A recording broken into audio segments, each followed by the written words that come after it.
At so ayan, hi guys, welcome back sa channel natin at ito na nga po sa episode 80 para dito kay One Punch Man Season 3 natin. At wag na nga natin patagalin pa, simulan kaagad natin yan. At kanina nga ay dito tayo natapos sa biglang pag-atake ni Flashy Flash dyan kay Saitama kasi balak niya nga yung patayin, akala niya halimaw eh.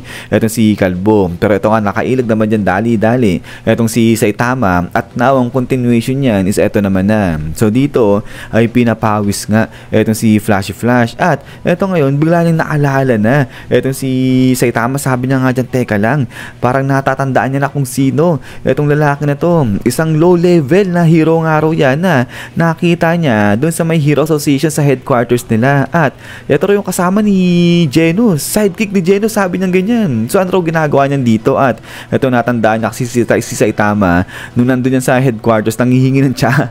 Eto si Saitama talaga naman. But anyways, eto nga tuloy nga dito ni Flashy Flash na hindi raw yun ang problema eh. Ang problema rito, etong si Saitama nakailag daw sa ginawang pag-atake sa kanya ni Flashy Flash. So ibig sabihin, incredible daw etong reflexes ni Saitama. So dito may sinasabi etong si Saitama dyan kay Flashy, pero hindi na iniintindi ni Flashy Flash yung sinasabi sa kanya ni Kalbo. So dito sabi nga ni Kalbo, ikaw bakit mo ginawa yun? Sabi niya ganyan. At eto ngayon, tuloy pa nga dito ni Flashy sa isip-isip niya, pero meron bang hero na papantay sa bilis na tinataglay niya? O baka naman talagang tsamba lang yung nagawang pag-iwas-iwas ni Saitama sa ginawa niyang pag-atake. Pero eto nga, hindi pa matahimik talaga dyan. Etong si Flashy, sabi niya nga dyan, paano? Ito try niya ba ulit? Atakihin niya ulit etong si Saitama. So para ma-check lang bagay niyan. Pero eto nga, sabi dito ni Saitama, hoy, ikaw sino ka ba? So itong talagang hindi na siya naririnig eh, ni Flashy. But then eto nga, sa isip-isip pa neto ni Flashy Flash.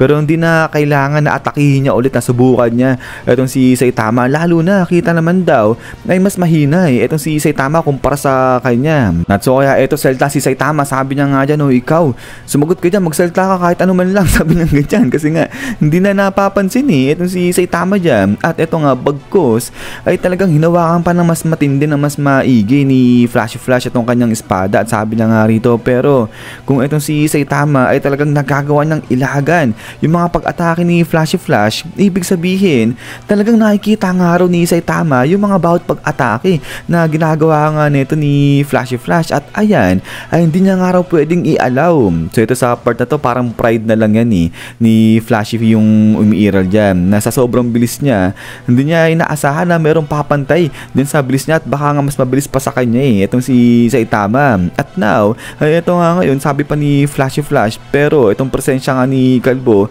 impressive, talagang nakaka-pressure itong presence ni Saitama. At sinasabi nga ng instinct neto ni Flashy Flash sa kanya na may something unusual rito kay Saitama, di normal yan siya. At pagkatapos nga nito ay bigla na lang Flashy Flash. So ito nga, biglang inatake ni Flashy itong si Saitama, pero kinuha lang kaagad o pinigilan ni Saitama itong espada ni Flashy ng pagkabilis-bilis lang. At ito nga, napa-serious mode itong si Saitama, sabi niya nga rito, ikaw kung patuloy mo kong aatakihin. At ito nga, umamba na ng suntok itong si Saitama at ang sama na ng tingin niya dyan kay Flashy. At after niyan is boom!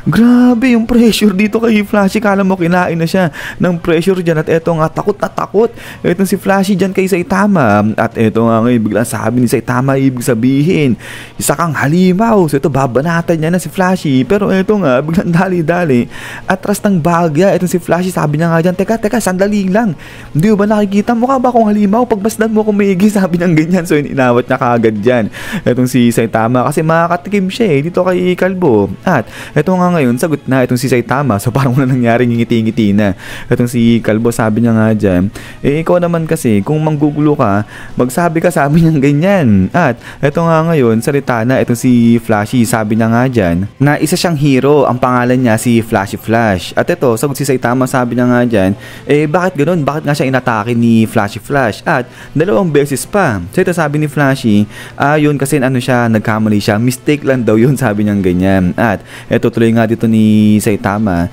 Pero ano raw ginagawa ng mga S-class hero sa lugar na to? Sila ba yung dahilan kung bakit may mga malakas na ingay dyan? At eto ngayon sabi ni Flashy Flash, ibig sabihin pumunta si Saitama sa lugar na to nang wala man lang siyang kaalam-alam. Hindi raw ba alam ni Saitama na itong lugar na to, eto yung hideout ng Monster Association. So kaya delikado sa lugar na to, kaya naman mas mainam nga raw nito umalis na kagad dyan si Saitama. Pero ito nga sabi ni Saitama, parang narinig niya na somewhere before yung Monster Association na yan. At dito yung lugar nila, sabi niya ganyan. Nasa babalan daw pala yan kung saan siya nakatira. Pero ito nga sabi dito ni Flashy Flash, napaka-mild, napaka-soft naman ng response nito na reaction ni Saitama. At ito ngayon, sabi ni Flashy Flash, anong sinasabi nito ni Saitama na nasa baba yan ng lugar kung saan siya nakatira?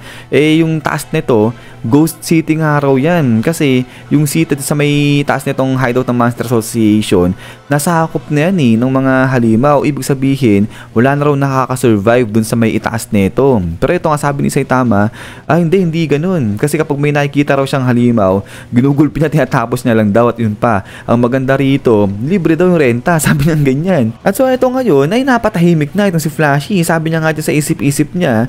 So ang ibig sabihin nito, yung buhay nito ni Saitama, yung tuloy-tuloy lang siya sa pakikipaglaban. So kaya pala, yan yung dahilan kaya hindi isang average na normal na mahinang hero itong si Saitama. At eto ngayon ay biglang humingi ng tawad itong si Flashy dyan kay Saitama. Sabi niya nga dyan na pasensya na kung sinubok niya man itong lakas nga ni Saitama. Ano raw yun? Bad habit ni Flashy, so pasensya na. At eto nga, tuloy pa ni Flashy Flash, although nag-hold back naman siya, nagpigil siya sa ginawa niyang pag-atake rito kay Saitama, pero ganun pa man rin ay na-impress daw siya sa ipinamalas nito ni Saitama.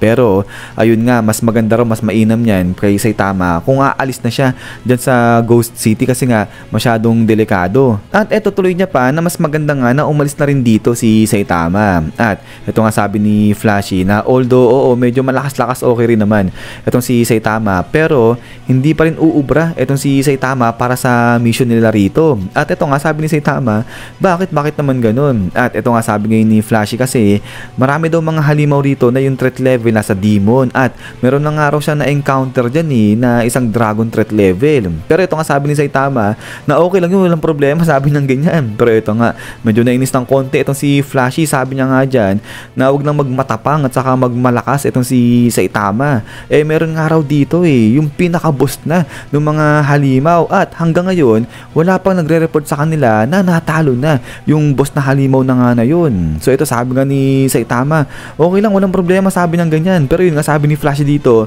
masyadong delikado yung boss ng mga halimaw na yun. At ito nga biglang sabi pa rito ni Flashy Flash, yung boss ng mga halimaw na sinasabi rito ni Flashy Flash ay kilala bilang Monster King Orochi. At ito nga yung biglang naalala ni Saitama, itong si Orochi, sabi na nga dyan, si Batmonster, siya ba yung boss? Baka siya yung boss, sabi ng ganyan. Ito nga, sabi niya nga rito, Monster King, tunog malakas sabi ng ganyan. So parang nilalaro lang ni Saitama Ito mga halimaw nga dyan. At ito nga si Flashy rin. But anyways, ito nga, tuloy pa nga rito ni Flashy Flash na paano, natatakot na raw ba itong si Saitama? Bumalik muna siya dun sa may itaas, sa may surface at mag-training siya. At ipaubayan na raw ni Saitama sa kanilang mas malakas pa sa kanya itong mission na to. So medyo mayabang talaga rito itong si Flashy Flash. Pero ito nga, bilang sabi ni Saitama na actually hindi niya na alam kung paano yung pabalik. Pero nagkaroon siya ng idea at eto nga yun na kapag sumama raw ito si Saitama dito kay Flash, ang ibig sabihin niyan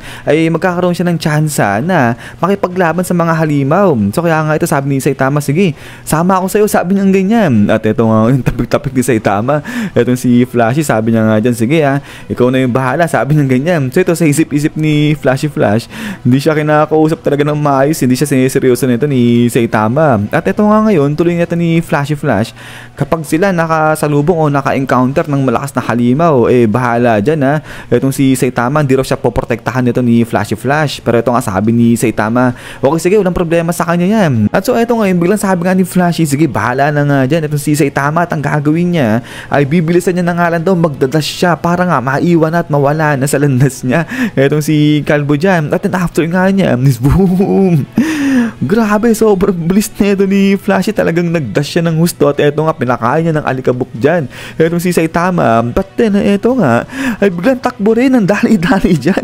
Etong si Saitama, ang bilis din takbo dito ni Saitama. Grabe, yung takbo dito ni Saitama parang kenkoy-kenkoy lang eh. Pero etong si Flashy, yung takbo niya seryoso na. At eto nga, nagulat tuloy dyan etong si Flashy. So ito sabi nga ni Saitama, okay, sige, tara na, sabi ng ganyan. At yung pagkatapos nga nito, is yan guys, so hanggang dito lang itong si episode 80 natin. At ayan, talaga namang ginugulat ni Saitama itong si Flashy. Kahit na anong gawin niya hindi talaga umuubra yung bilis niya rito kay Saitama. So mas mabilis nga kasi itong si Saitama dyan kay Flashy Flash. Pero yun nga guys, ay ulit, ay maraming salamat sa panonood dito kay One Punch Man natin, dito kay Kalbo. At kung natripan nyo pala itong video natin, ay huwag nyo kalimutan mag-iwan ng like. Sila naman, so lagi mag-ingat. God bless nyo lahat at kita-kits tayo ulit.